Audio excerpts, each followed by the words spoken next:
Él pueda darse a conocer en nosotros. ¿Cómo hacemos? Rindiendo el corazón. Es lo que a mí me quedó de la prédica del domingo pasado. Gloria a Dios. Cuántas realidades fuertes, ¿sí? Cuánta realidad muy fuerte. Y esta mañana es más fuerte. Porque esta mañana, en Hebreos capítulo 8, ¿sí?, vamos a descubrir y vamos a entender, ¿sí?, esto de por qué nos volvemos insensibles al Evangelio, ¿sí? Y por qué no estamos quebrados en su presencia, ¿sí? ¿Por qué no estamos quebrantados? ¿Sí? Y por qué usted esta mañana tal vez está acá y dice, ay, ¿cuándo van a terminar, por favor? ¿Sí? Como yo digo a veces, ¿no? El churrasquito que me está esperando, ¿sí? Los tallarines, ¿sí? Con pollito, ¿no? Con una ensaladita riquísima, ¿sí? Y todas estas cosas que a veces a uno, vamos a decir, lo convocan y lo llaman, ¿sí? O esta situación grave que usted está pasando, que puede ser una situación de dolor, o una situación grave financiera, económica, o, no sé, que el gas que usted no pudo pagar, o la luz que este mes justo se le vino aumentada, y usted dice, Señor, ¿cómo yo puedo estar en tu presencia si no tengo qué comer, no tengo dónde ir? Y acá el pastor está diciendo cosas y yo me siento mal porque nadie me entiende, ¿no? ¿Sí? Bueno, y usted está con todo eso en la cabeza. Y esta mañana me gustaría poder entender y poder darnos cuenta de qué se trata el Evangelio y por qué es tan poderoso el Evangelio, ¿no?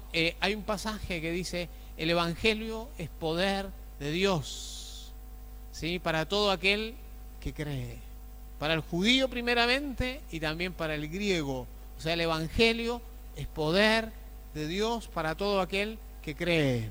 Bueno, y esto es algo muy fuerte y esta mañana te puede cambiar todo lo que eres, toda tu existencia, incluso estando y siendo cristiano de años, ¿sí? No tiene que ver esto, porque como decimos, ¿cómo es que nos volvemos insensibles? El libro de Hebreos está dirigido a la iglesia, a una iglesia que quiere volver ¿a dónde? Quiere volver al templo, una iglesia que quiere volver al altar físico, ¿sí? Dentro de todo, el altar físico, por eso la Iglesia Católica tiene éxito, por lo físico, ¿sí? Es más fácil mirar una imagen, mirar un altar, ¿sí?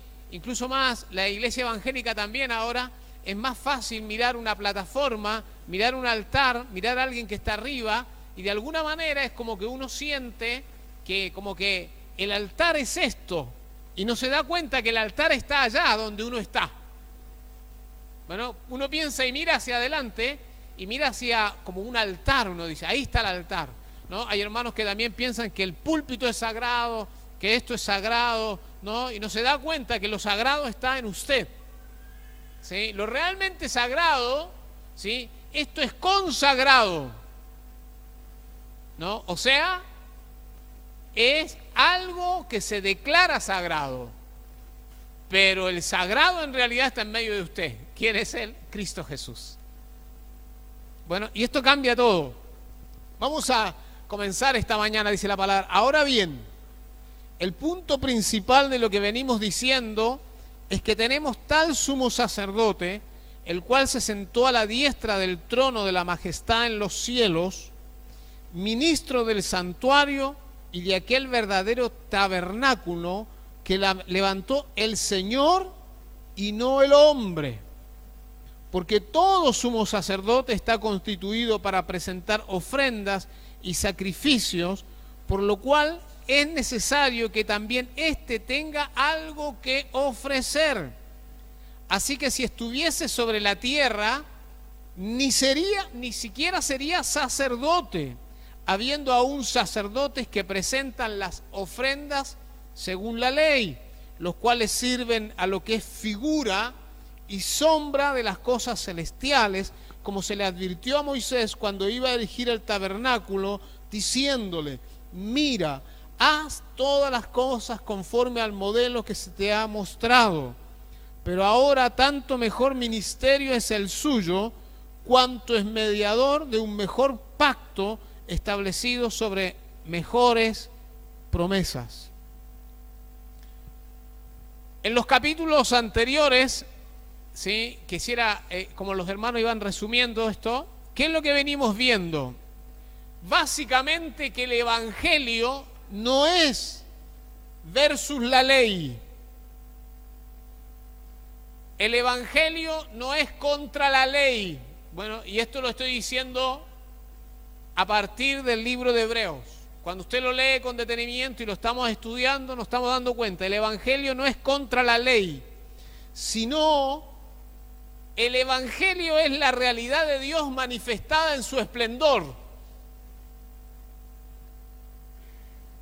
Bueno, otra vez lo digo, o sea, el evangelio no es versus la ley, o sea, versus significa, ustedes han visto los dos boxeadores, ¿no? Uno contra otro. Bueno, esto no es evangelio peleando contra la ley para ver cuándo el evangelio gana o cuándo la ley gana. No es así. La ley tiene un tiempo, ¿no? Y venido, cuando termine ese tiempo, ahora empieza el evangelio. ¿Está bien? No es pelea entre la ley y el evangelio. Por tanto, nosotros no peleamos contra el sacerdocio de Aarón, sino tenemos como referente a Melquisedec. ¿Está bien? O sea, es otro el sacerdocio. Nosotros ni peleamos contra Aarón, ni decimos que lo de Aarón nunca sirvió para nada. Lo que pasa es que ahora hay una revelación mayor, y esa revelación mayor es la que nos hace andar ahora en la luz del evangelio. Esto es muy importante esta mañana y tiene que ver con la factura que usted tiene que pagar mañana y que no la puede pagar. Le digo así como para que se me entusiasme. Versículo 1 al 7, ¿sí? Vamos a mirar, ¿sí? El Señor no es solo un sumo sacerdote que no tiene referencia de Aarón, sino que también se establece un nuevo pacto. Recuerde esta palabra.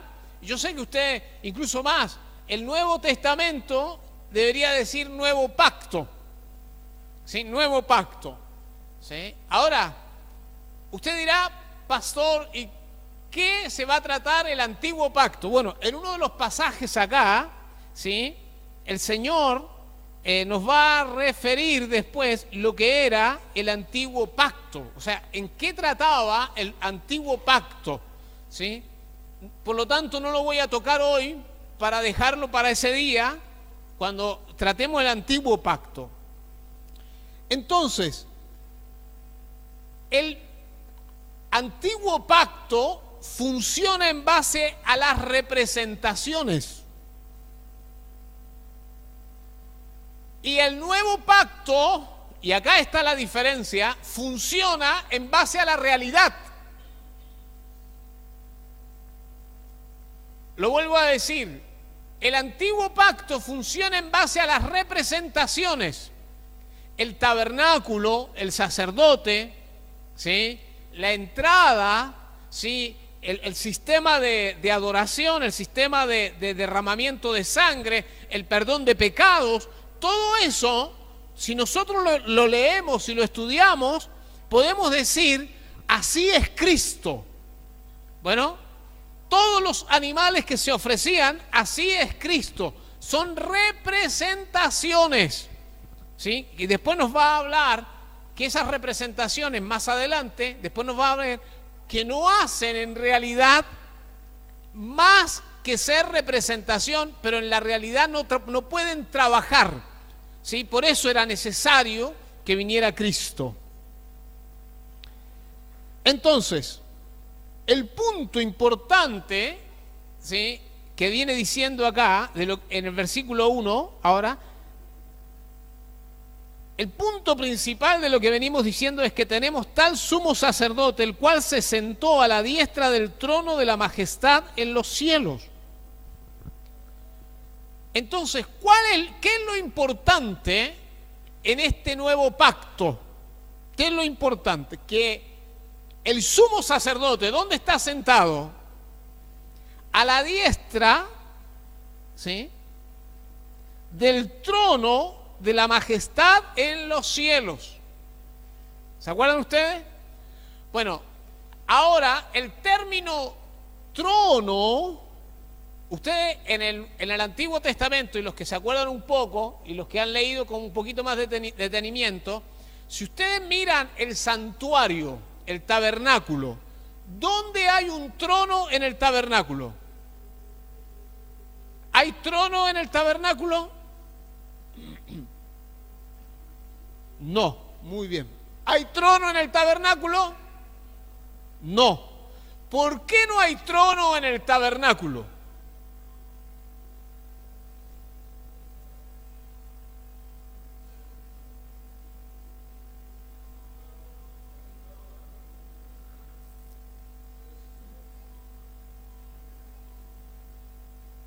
No hay trono. ¿Y por qué no hay trono? ¿Sí? ¿Por qué no hay trono? Porque el tabernáculo solo representa ¿qué cosa? El sacerdocio. ¿Me entiende lo que le digo? ¿Por qué no hay trono? Porque en el tabernáculo solo se representa ¿qué cosa? El sacerdocio. O sea, eso era una representación. Ahora, cuando el Señor se resucita, asciende, ¿sí?, y se dice que es glorificado. ¿Qué significa que es glorificado? Y esto me estoy anticipando un montón de cosas, ¿sí? ¿Qué significa eso?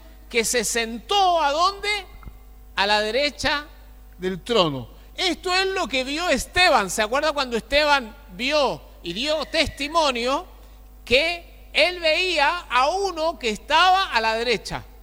¿Sí? ¿Quién era el que estaba a la derecha? El Hijo. Estaba sentado ¿en qué estaba sentado? En el trono. ¿Está bien? Entonces, el pacto nuevo, ¿qué es lo que nos da a nosotros? Nos da la totalidad. O sea, el cuadro está completo. Para los judíos, el tabernáculo era un lugar de adoración basado básicamente en el perdón de los pecados. Y yo quiero que me escuche bien esta mañana. Es fundamental el perdón de los pecados para nosotros, fundamental, ¿sí? Pero hay un trono. En ese trono está establecido el gobierno de Dios en la totalidad. Bueno, y esto que decíamos hoy, o que estábamos tratando de entender a través del culto y a través de la adoración, que el Señor está, ¿sí?, el Señor es grande, que el Señor es poderoso, que el Señor es fuerte. Eso significa que el Señor está reinando en su trono. Ahora, no es en la ley, fíjese, en la ley de Dios, en la ley, cuando están en el monte, en Éxodo capítulo 19, se acercan al monte y dicen, y ven la gloria de Dios. Dice que ven como un mar de cristal, como algo, un zafiro, algo tremendo, lo vislumbran. ¿Y qué dicen los judíos israelitas de ese tiempo?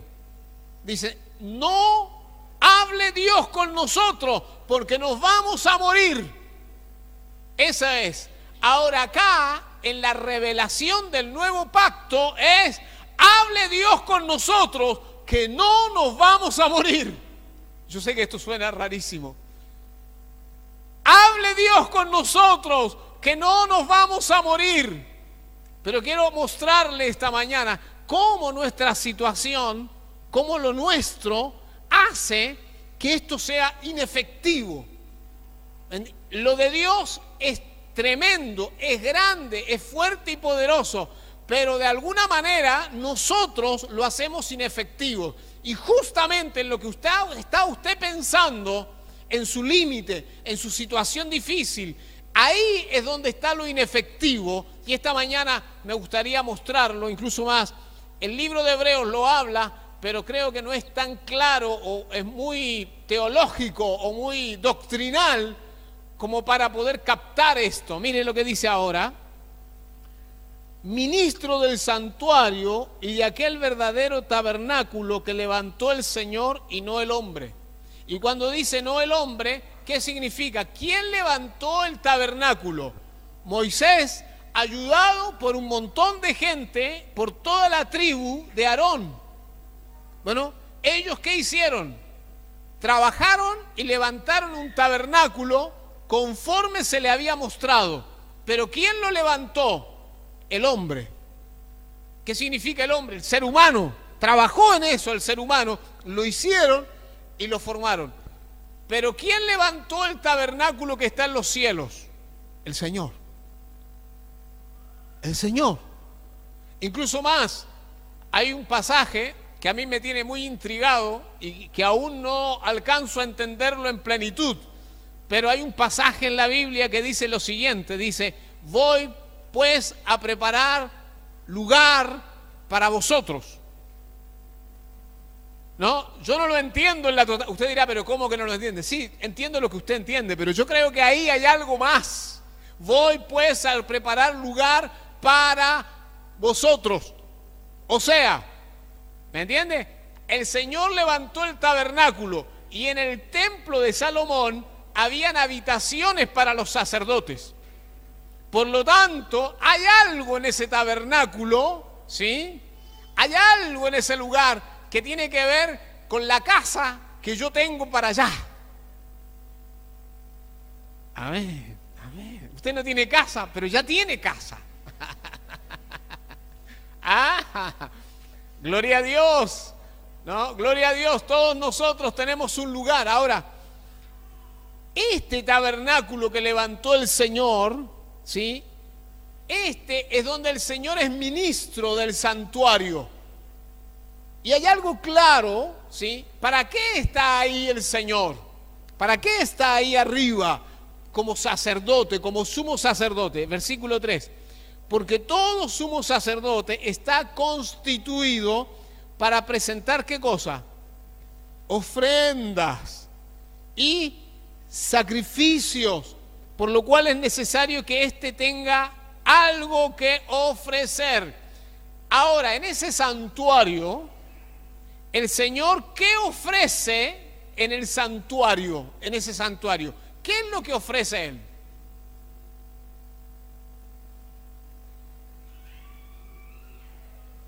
Su cuerpo y su sangre. Bueno, recuerde esto. ¿Por qué es importante que usted diga el cuerpo y la sangre? Y yo entiendo cuando usted dice su vida, yo lo entiendo. Pero ¿por qué es importante? Porque así lo dijo el Señor. Este es mi cuerpo que por vosotros es partido y esta copa es el nuevo pacto en mi sangre. Entonces cuando va arriba y nosotros tenemos un sumo sacerdote que está destinado, y escúcheme bien, está destinado a que Mercedes nunca le falte nada. Está destinado a que Mercedes, si erra, si falla, si se equivoca, si cae, el que está defendiendo allá no va a dejarla caer, no la va a dejar sola. Por eso es tan grave apartarse del Señor. No es tan grave apartarse del Señor en la ley, porque en la ley lo que usted hacía, ¿qué era? Una representación, era una mímica, pero acá usted está haciendo la realidad. En realidad el Señor es el que está sosteniéndolo en la realidad espiritual fuertemente. No es simplemente algo que el Señor hace de vez en cuando y si se acuerda de nosotros, si se acuerda, si se llega a acordar. Así que Él tiene algo que ofrecer. Así que si estuviese sobre la tierra ni siquiera sería que no sería sacerdote. Si Él estuviera acá en la tierra con nosotros, no sería sacerdote, habiendo aún sacerdotes que presentan las ofrendas según la ley. No podría usar el lugar de sacerdocio, porque en la tierra, ¿quién está de sacerdote? Aarón. Y Aarón hace la representación. Él está destinado ¿a qué? A la realidad. Y nosotros también estamos destinados a la realidad con Dios. Dicen, los cuales sirven a lo que es figura y sombra de las cosas celestiales. ¿Vieron ustedes? ¿Sirven a qué cosa? A la mímica. Ellos hacen como mirando lo que pasó en el cielo, pero nosotros no hacemos mímica. Nosotros estamos frente al Dios real. Y dice la palabra, como se le advirtió a Moisés cuando iba a erigir el tabernáculo, diciéndole, mira, haz todas las cosas conforme al modelo que se te ha mostrado en el monte. Mira, haz todas las cosas conforme al modelo que se te ha mostrado en el monte. O sea, en el monte él vio algo. ¿Qué vio? Un diseño. Y él fue, bajó e hizo el diseño. Pero ese diseño que hizo Moisés es una réplica, no es la realidad. Cristo entró en la realidad. Y si Cristo entró en la realidad, nosotros también hemos entrado en la realidad de Dios. Pero ahora, tanto mejor ministerio es el suyo. ¿El ministerio de quién? El ministerio de Jesús, el Cristo. Cuanto es mediador de un mejor pacto. Recuerden estas palabras: ministerio, pacto, establecido sobre mejores promesas. Establecido sobre mejores promesas. Usted dice, tengo toda la Biblia, el Antiguo Testamento, yo lo miro, todas las promesas hechas en la ley son mías. Sí, pero el Evangelio tiene mejores promesas. No las menciona acá.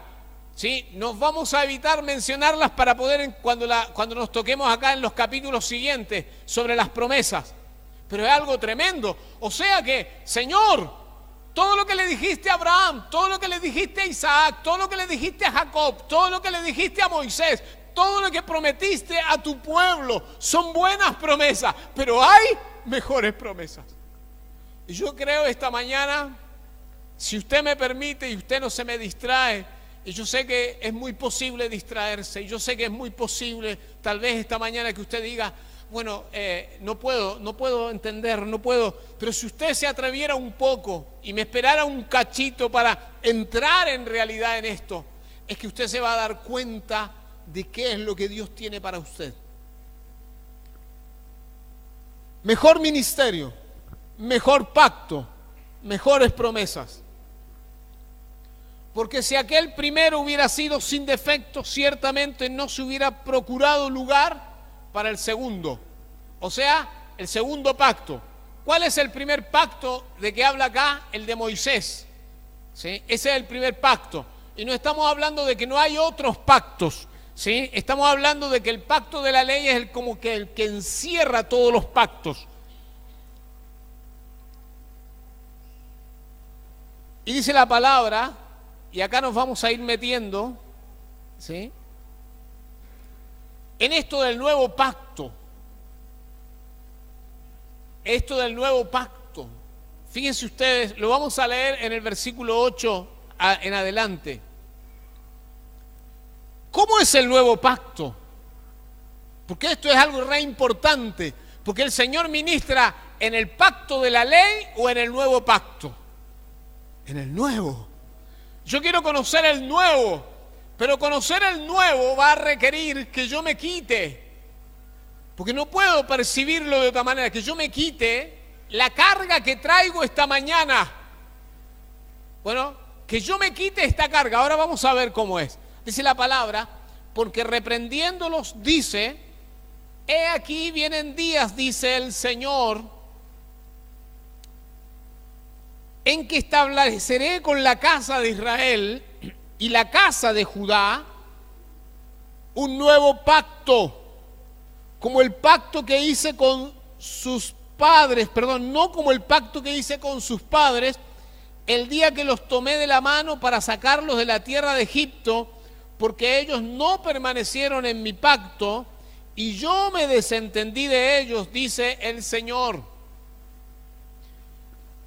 Fíjense ustedes lo que dice acá, que vienen días, dice el Señor, en que yo voy a hacer un nuevo pacto, no como el pacto que hice con sus padres. Dice, ellos ¿qué hicieron? No permanecieron en mi pacto. Y segundo dice, ¿yo qué hice? Dice el Señor. Me desentendí de ellos. Y yo quiero que usted me ponga atención esta mañana, porque todo el Nuevo Testamento tiene que ver con eso. Yo no me desentiendo de ustedes. Desentenderse significa no te capto, no te veo, no me importas. No te capto, no te veo, no me importas. Y dice el Señor, eso es lo que yo hice en el primer pacto. El templo fue abandonado por Dios.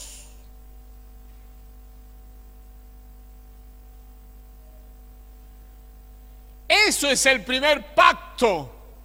Pero nosotros no estamos ahí.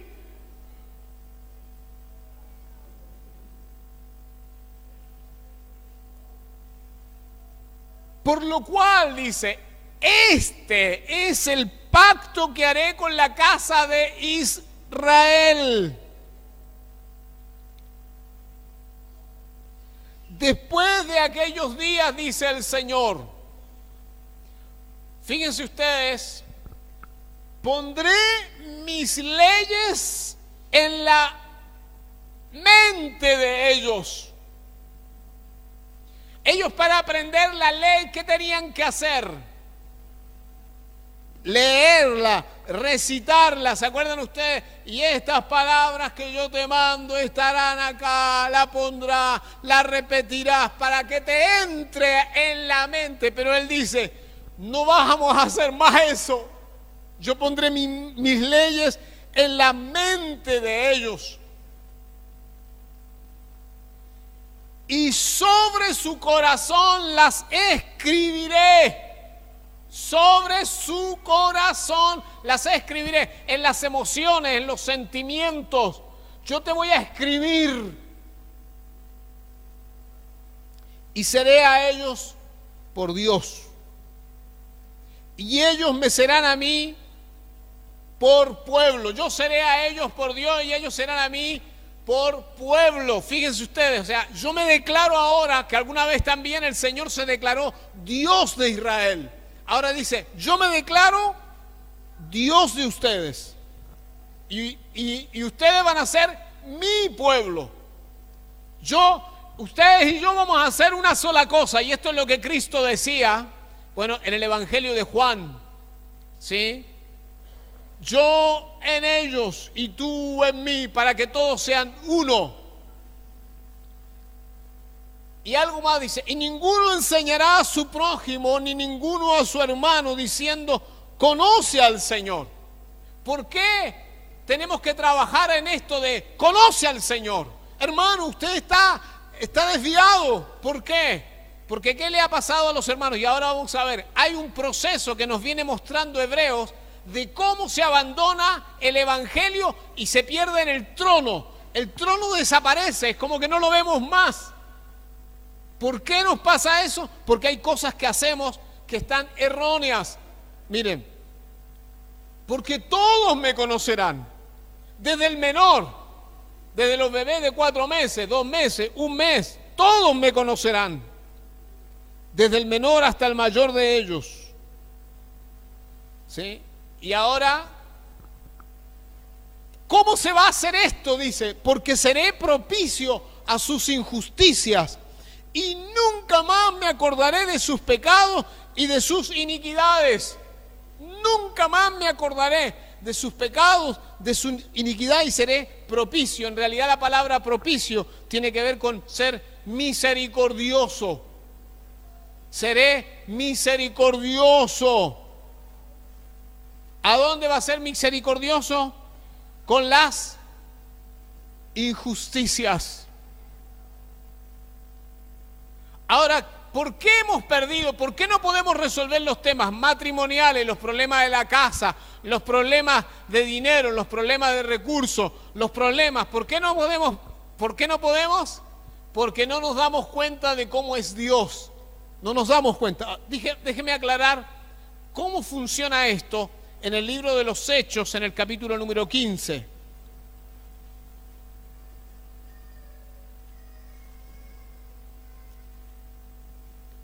Versículo número 7.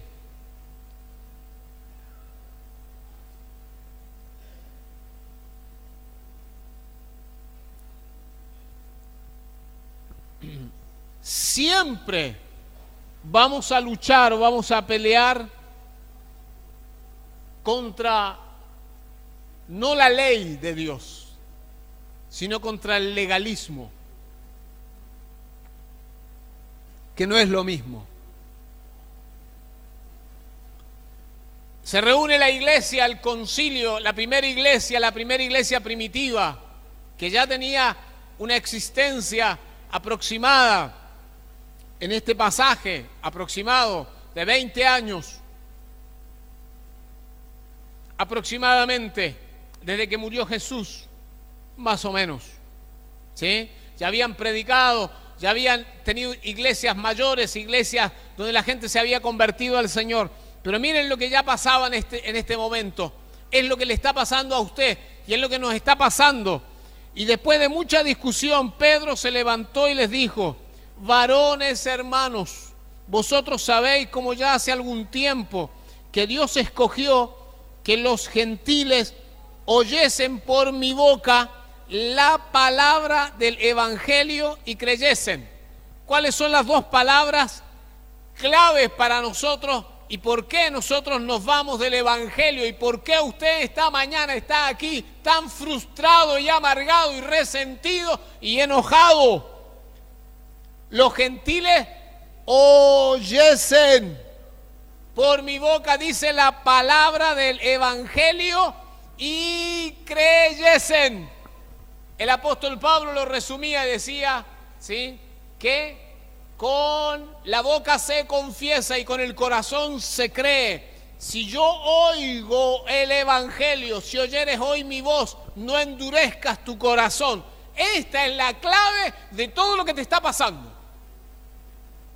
Todo lo que te pasa. ¿Por qué estás en el estado en que estás? ¿Por qué? Porque has desoído. Cuando digo desoído, no has desoído la ley. ¿Sabes lo que has desoído? Es el trono de gracia. Te has olvidado de que tu Dios te ama.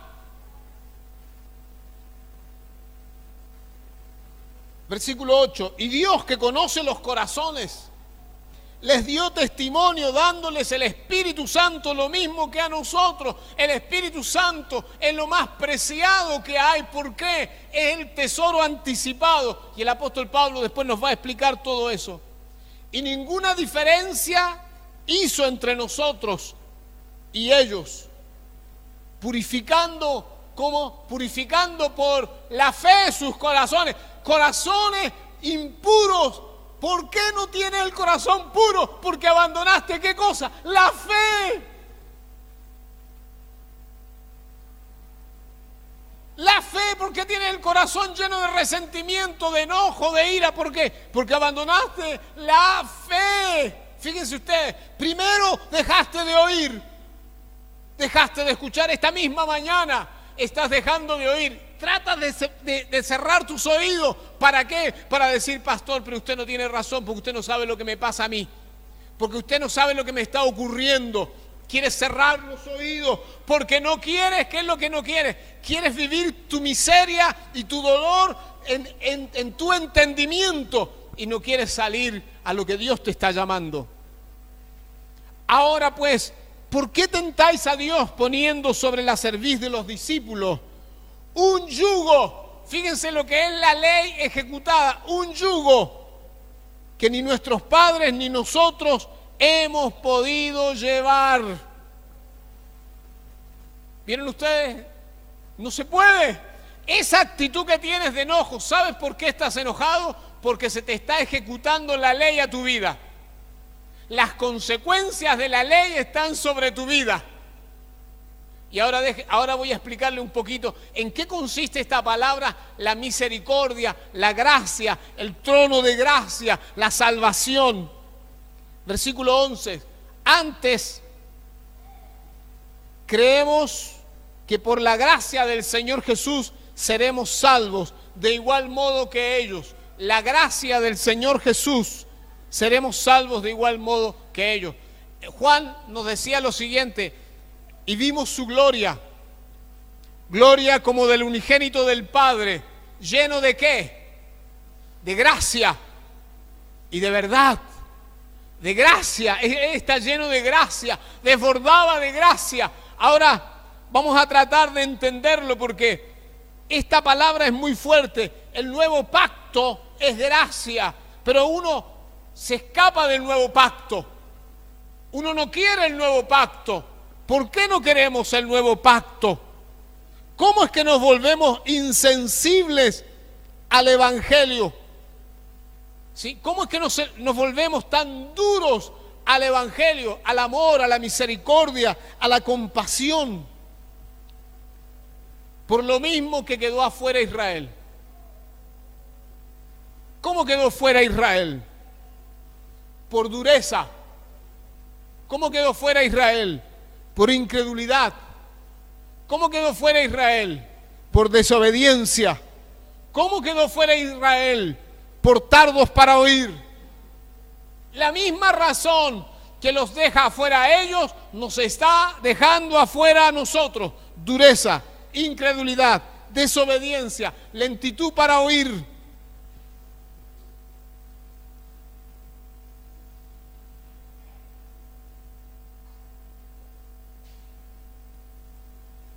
Las parábolas nos van a mostrar la realidad de cómo Dios ve las cosas. No puedo mostrarle todo la mañana, pero me gustaría que usted esta mañana se fuera con esta claridad. ¿De qué tipo de ambiente nosotros vivimos? Vivimos un ambiente de misericordia, un ambiente de piedad, de compasión, de amor, de bondad, de gratitud, de alabanza. Y vamos a ponerlo en términos mundanales y términos modernos, de buena onda. Pero mucha buena onda. ¿Sí? ¿Y por qué nos volvemos tan duros? ¿Por qué? Porque nos tratan con dureza. Alguien nos trata con dureza. ¿Y qué nos pasa a nosotros? Nos resentimos, nos dolemos y decimos, ya nadie me ama. ¿Y qué es lo que hago cuando hago eso? Cierro el trono, cierro la gracia, cierro donde está el que yo le importo. Cierro la puerta de al único que le importo en el mundo. ¿Por qué? Porque digo, Dios, tú no me ayudas, tú no me ayudas, tú no me ayudas. Y cierro las puertas de su trono y digo, y la gente tampoco me ayuda. Y quiero hundirme en un agujero negro para desaparecer. Y me olvido del trono de gracia. Por favor, vamos a mirar Mateo 14:30. Me estoy alejando un poco solo para ilustrar lo que significa esa palabra misericordia. 14:30.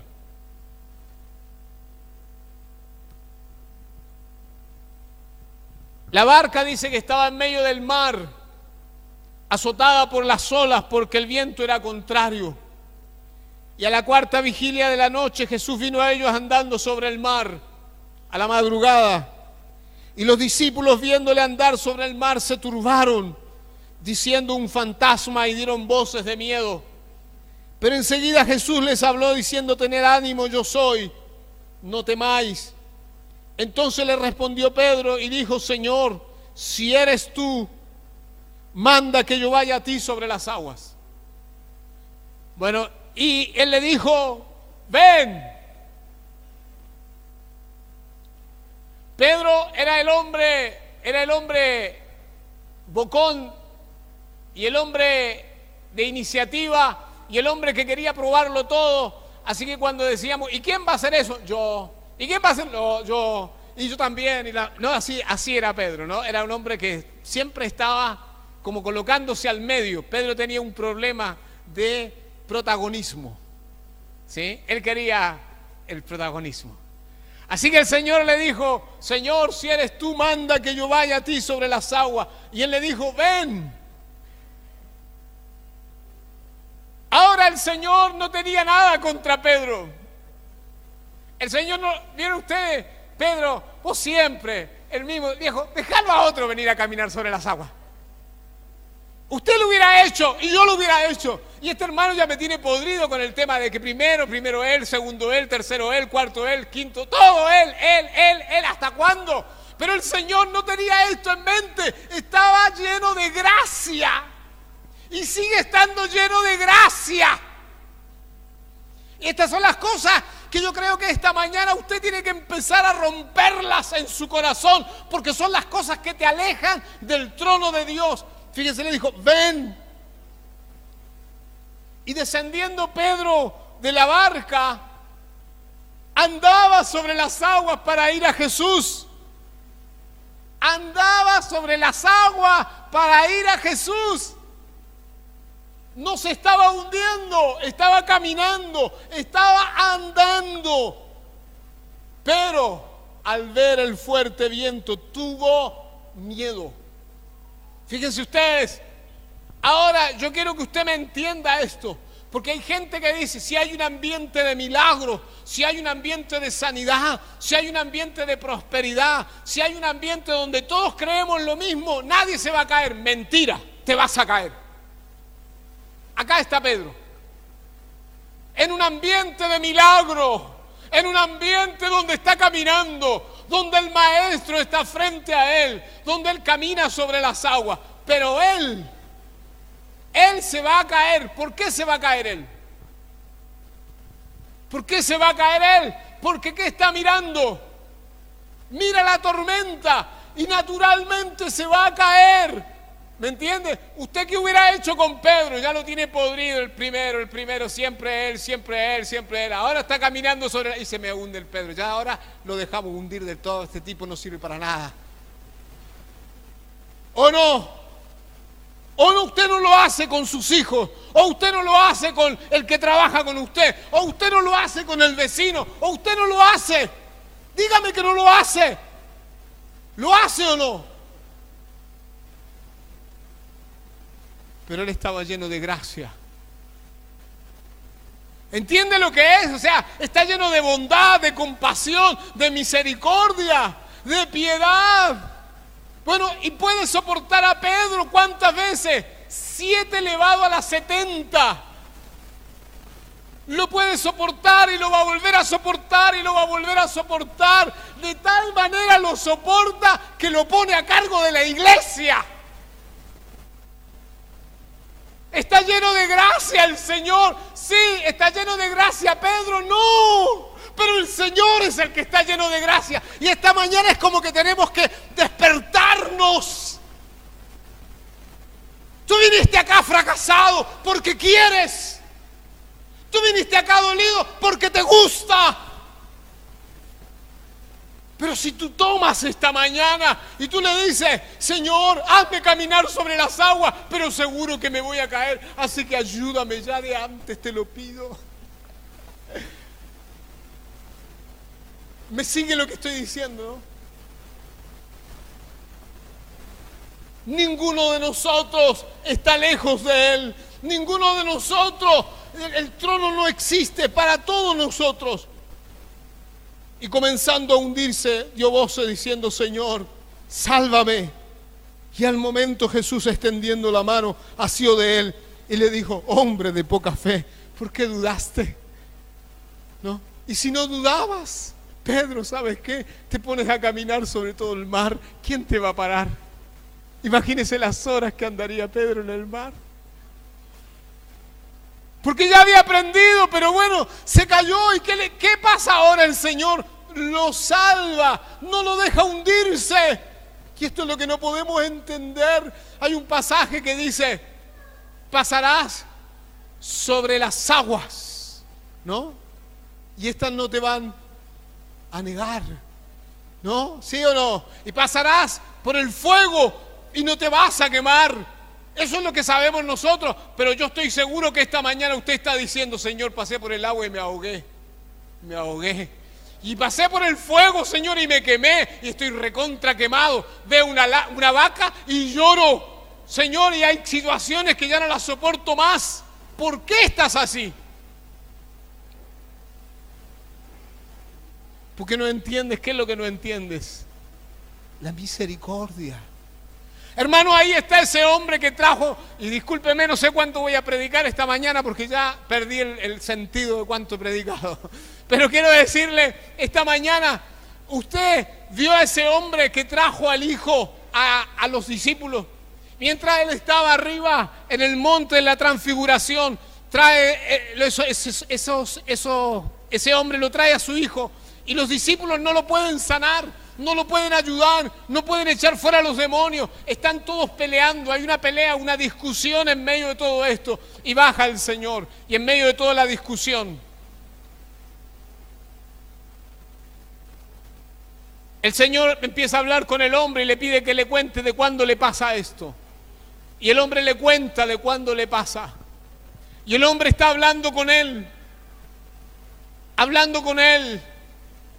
No, y el Señor le dice al hombre, al que cree, le dice, todo le es posible. Y el hombre dice, sí, Señor, creo. No, ayúdame, que soy incrédulo. Y el Señor va y sana a su hijo. El hombre confesó que era incrédulo y lo sanó igual. Usted dígame si no es gracia sobre gracia. ¿Y usted cree que el Señor cambió eso?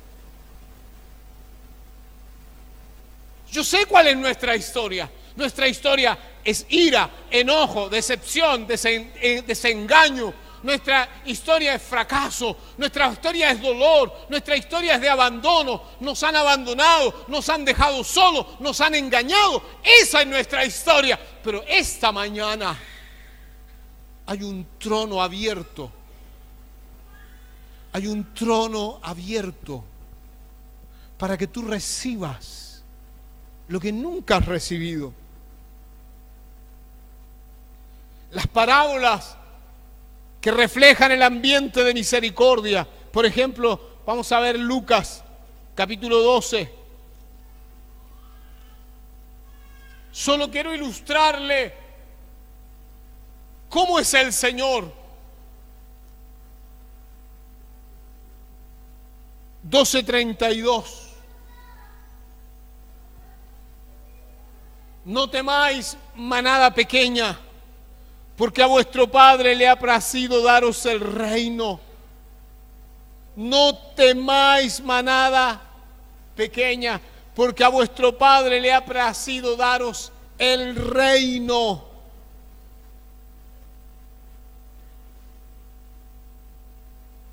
(12:32)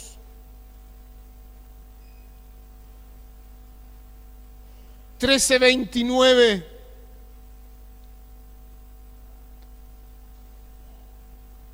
Porque vendrán del oriente y del occidente, del norte y del sur, y se sentarán a la mesa en el reino de Dios. Cuéntame tu dolor, cuéntame tu fracaso. ¿No te das cuenta que estás en la mesa? ¿No te das cuenta de que eres aquellos que van a recibir el reino? Cuéntame tu dolor y tu impotencia, pero acá el Señor te está llamando a tener lo que Él te da y lo que Él te ofrece. 13:34. Jerusalén, Jerusalén, dice que matas a los profetas y apedreas a todos los que te son enviados. ¿Cuántas veces quise juntar a tus hijos como la gallina sus polluelos debajo de sus alas y no quisiste? Eso es lo que el Señor te está diciendo esta mañana. Me apedreas, me dejas afuera. Vez tras vez te he enviado mi siervo, te he enviado gente a hablarte, te he enviado al corazón, te he dado cosas, te he bendecido, pero tú no abres tu corazón, me sigues tirando piedras. ¿Hasta cuándo vas a tirar piedras? ¿Hasta cuándo vas a resistir? Como Jericó te has vuelto con una muralla acorazada y no quieres soltar. No quieres soltar tu resistencia. Y después dice, Dios no oye, Dios no me escucha, no hay suficiente. Hay suficiente.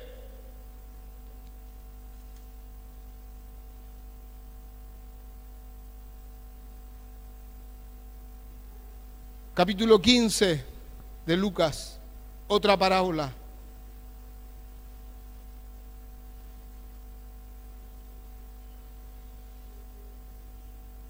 Se acercaban a Jesús todos los publicanos y pecadores para oírle. ¿Quiénes se acercaban a él? Los publicanos, los pecadores. Los publicanos eran los de mala fama, los estafadores de la ciudad. Estafadores de la ciudad. Y el Señor los recibía a todos. Y los pecadores, los que no guardaban la ley, rompían la ley en todo y por todo y para todo. Esos eran los pecadores. Y venían a Jesús y los fariseos y los escribas murmuraban diciendo, este a los pecadores recibe y con ellos come.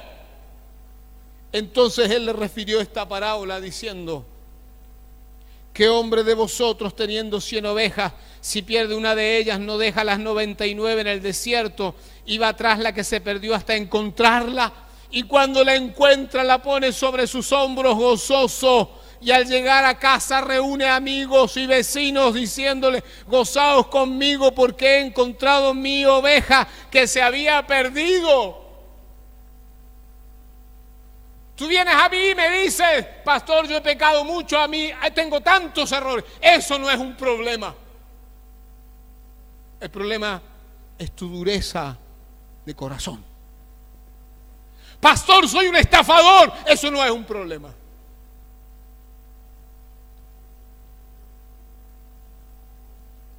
Eso no es un problema. El problema es tu corazón. Pastor, estoy enrabiado. Estoy airado. Estoy enojado como un león herido. Eso no es un problema. Es tu resistencia.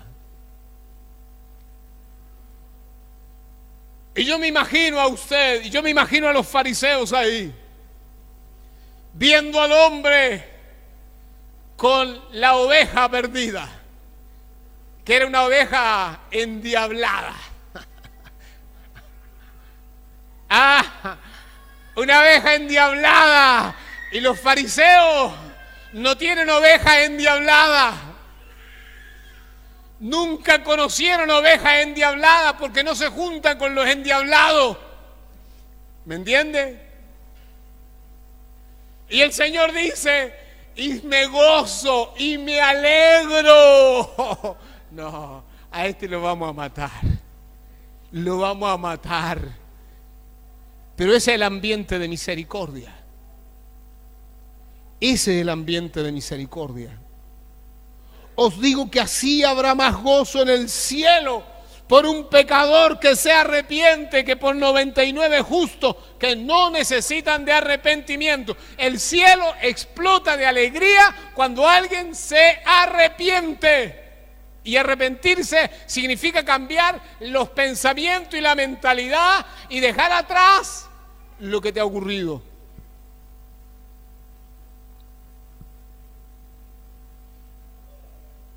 ¿Cuál es esa idea de compasión del nuevo pacto? Es esto. Finalmente, vamos a ver la historia del hijo pródigo. No voy a predicar sobre eso, solamente lo voy a tomar como una referencia.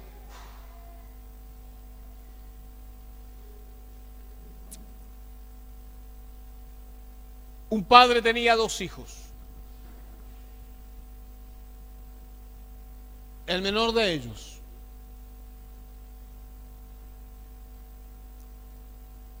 le pidió al papá que le anticipara la herencia.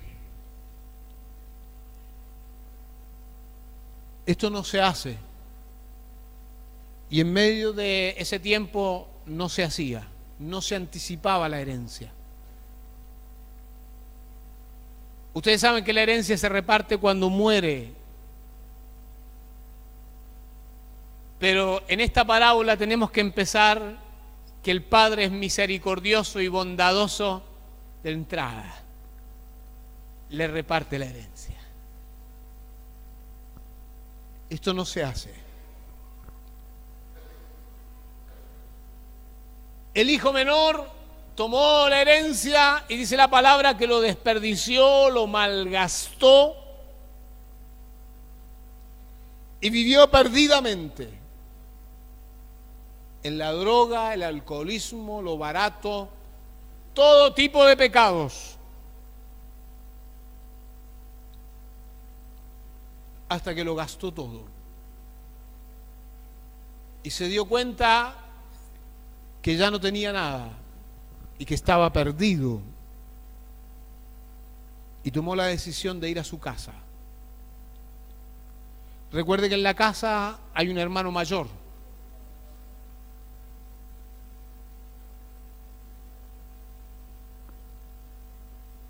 Este hermano menor se levanta para ir, elabora unas palabras para poder llegar a su papá y le dijo: Padre, he pecado contra el cielo y contra ti, ya no soy digno de ser llamado tu hijo. Pero el padre le interrumpe y no le permite decir lo que tiene que decir después, no se lo permite. Pero el padre dijo a sus siervos: sacad el mejor vestido y vestidle. ¿Me entiende lo que digo, no? Bondad, misericordia, piedad, compasión. Eso es el Padre, eso es el trono de Dios. Eso es el nuevo pacto. ¿Por qué los hermanos están mal? ¿Por qué la gente está desanimada? ¿Por qué usted está cabizbajo? Porque todavía, ¿qué no entiende? El amor que le tiene su Padre. Todavía usted cree que tiene que hacerlo todo por sí mismo. Poner un anillo en su mano, calzado en sus pies, y traer el becerro gordo y matadlo y comamos y hagamos fiesta. Porque mi hijo muerto era y ha revivido, se había perdido y es hallado. Y comenzaron a regocijarse. Usted sabe lo que es comenzar a regocijarse, ¿no? ¿Alguna vez se ha regocijado usted? Primero, le pregunto, ¿alguna vez se ha regocijado? ¿De verdad se ha regocijado alguna vez? ¿Cuánto le duró el regocijo? Hay hermanos que son así, ¿no? Algo anda mal y se quejan el lunes, el martes, el miércoles, todo el día, 24 horas de queja. Llega la buena noticia. ¡Ay, qué lindo! Dicen, qué bueno, y una sonrisa le aparece. ¡Ay, qué alivio, qué bendición! 5 minutos y después otra vez queja.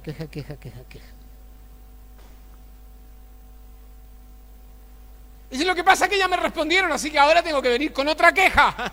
O sea, toda su vida es una queja. Ahora fíjense lo que pasó acá. Se regocijaron. Y hay un problema acá. ¿Cuál es el problema? El hijo mayor. El hijo mayor. El hijo menor es fácil de arreglarlo.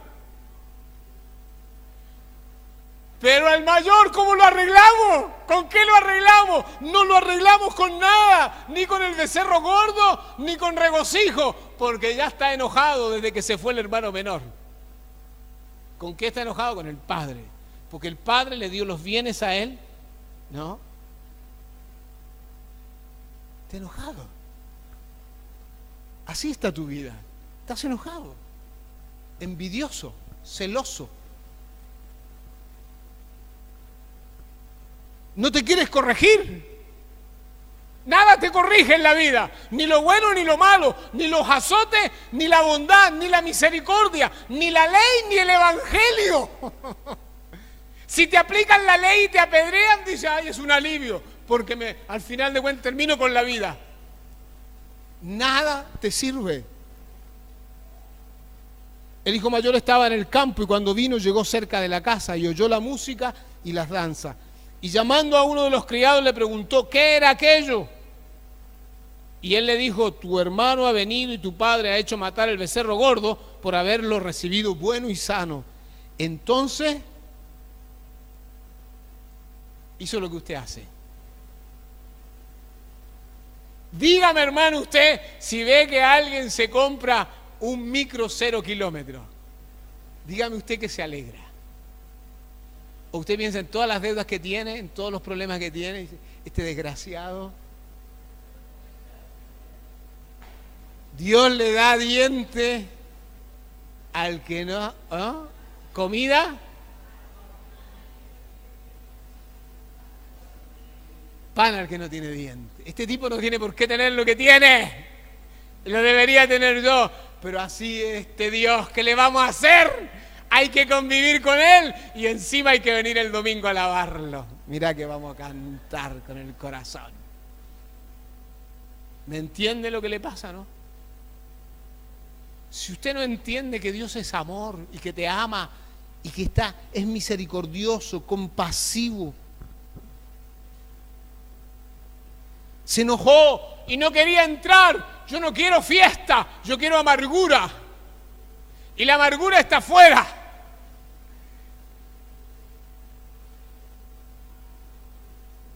Salió por tanto su padre y le rogaba que entrase. Mas él respondiendo dijo al padre, aquí tantos años te sirvo, no habiéndote desobedecido jamás, y nunca me has dado ni un cabrito para gozarme con mis amigos. Papá, yo he hecho méritos. Pero acá estás en el evangelio, y en el evangelio no hay méritos.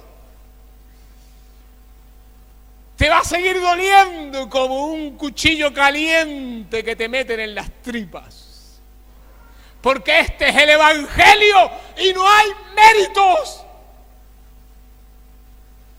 Pero pastor, yo he servido al Señor y he hecho todo. Nunca he querido desobedecerlo y Dios no me oye. No hay méritos. No importa quién sea usted.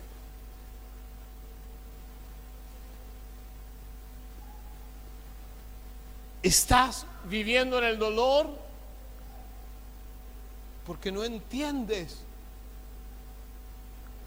Te has endurecido, te has vuelto incrédulo, te has vuelto desobediente, te has vuelto tardo para oír y vives al lado de tu padre. Porque el que no disfruta de este papá no es el hijo que se fue lejos, es el que está al lado. Y usted está al lado, esta mañana estamos acá en la presencia. Estamos acá en su presencia y no puede disfrutar. Y usted dice, ¿por qué no? Por la dureza, por la incredulidad, por la desobediencia, por ser tardo para oír. ¿Crees que vas a manejarla? Yo manejo todo esto y el pastor a mí no me va a doblar la mano y esta mañana nadie me va a hacer cantar si yo no quiero cantar porque yo no lo siento, porque así somos nosotros y así soy y no me van a hacer sentir lo que no estoy sintiendo. A mí nadie me va a lavar el cerebro. Pero el hijo menor se está gozando y te vas a sentir tan envidioso que no va a querer entrar. ¿Qué vas a hacer esta mañana? ¿Vas a permitir que el misericordioso te sane, te toque, te perdone, te levante? ¿O te vas a ir de acá orgulloso, soberbio, altivo, enojado, resentido, controlado o sanado? ¿Hasta cuándo vas a vivir así?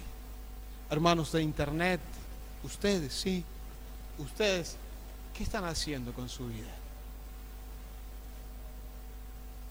Nos van a explicarle al Señor que están afuera de la casa y que no quieren entrar.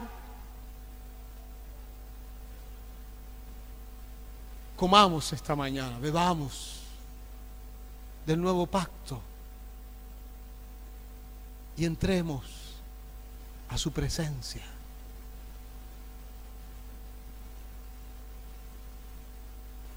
Misericordia, misericordia y compasión. Eso es el nuevo pacto. La acción del Espíritu en medio de nosotros. Póngase de pie un momento y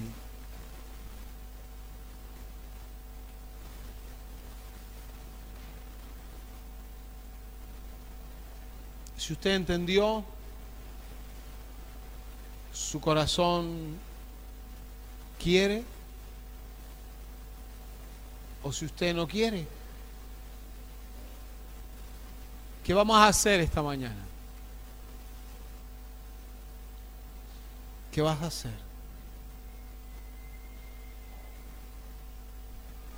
Padre, les he hablado la palabra que es verdadera, la palabra que nos has encargado, el ministerio de la reconciliación. Esta mañana, Señor, muchos hermanos aquí, en su propio dolor, en su propia frustración, en su enojo, en su dolor, en el odio, en el rencor, en la tristeza, a causa de todo lo que están viviendo. A causa, Señor, de las cosas estatales, gubernamentales, a causa de las cuestiones familiares, matrimoniales, paternas, maternas. Y esta mañana, Señor, estamos acá frente a tu misericordia y a tu bondad, que nunca nos has rechazado, nunca nos has echado. Padre de misericordia, Padre de bondad, Padre de bondad, Padre de piedad, compasión, misericordia, compasión, misericordia, piedad, compasión. Señor, mis hermanos van a ir a casa como vinieron. Mis hermanos van a ir a casa como llegaron. Señor, algunos de ellos serán valientes. Algunos de ellos, Señor, habrá esta mañana que pueda recurrir a la obra del Espíritu, a la sangre, al cuerpo, que se tome del altar y diga: Dios, no me quiero ir de acá, no me quiero ir de acá, hasta que tú, Señor, atiendas mi ruego, porque tú eres bueno y compasivo. Tú eres el de la misericordia. Tú eres el de la compasión. No hay otro, Señor. No hay otro, Señor. No queremos vivir, Señor, en el rencor, pero estamos en el rencor. No queremos vivir, Señor, en la venganza, pero estamos en la venganza. No queremos vivir en el odio, pero estamos en el odio, Señor. Señor, esta mañana ayúdanos Ayúdame, como dijo Pedro, ayúdame.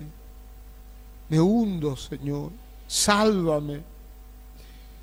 Ayúdanos esta mañana a atrevernos a entrar, porque esto es trono de gracia. Señor, no es por nuestros méritos, y acá algunos hermanos tal vez basados en los méritos personales sienten que sus méritos no alcanzan, pero no son los méritos, es la sangre, es el cuerpo de Jesucristo.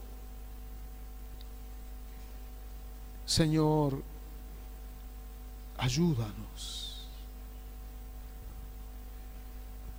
Señor, quebranta esta mañana la iglesia, la dureza, la incredulidad, la desobediencia, el ser tardos para oír, postergarlo todo.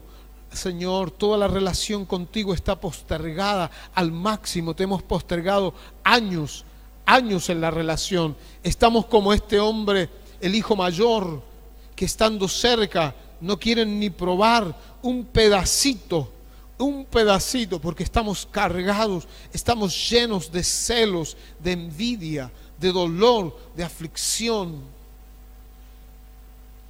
La aflicción ha llenado el corazón y hemos dicho, Señor, ¿por qué a mis hijos? ¿Por qué a mis nietos? ¿Por qué, Señor, a mí? ¿Por qué mi casa? ¿Por qué me pasa a mí todo lo que me pasa, Señor? Y en vez de recurrir a ti, que eres misericordioso, te hemos salido a apedrear.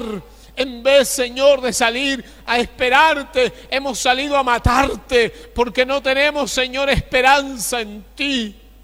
Pero esta mañana estamos acá, Señor, para comenzar otra vez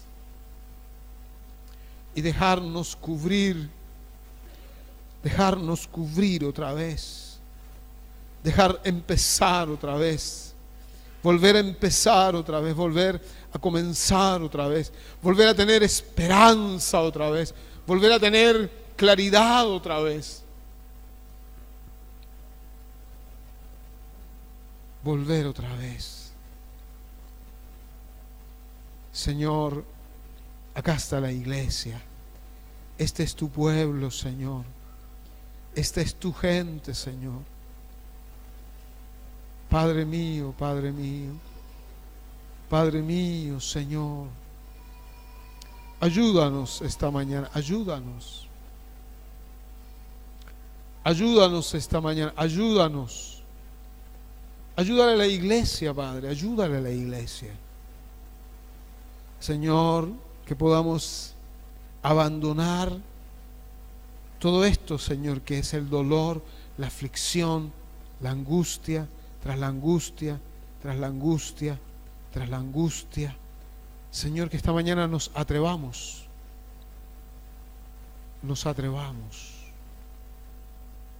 a salir otra vez hacia ti. Ayúdanos, ayúdanos, ayúdanos, Señor, ayúdanos, ayúdanos, Señor, ayúdanos.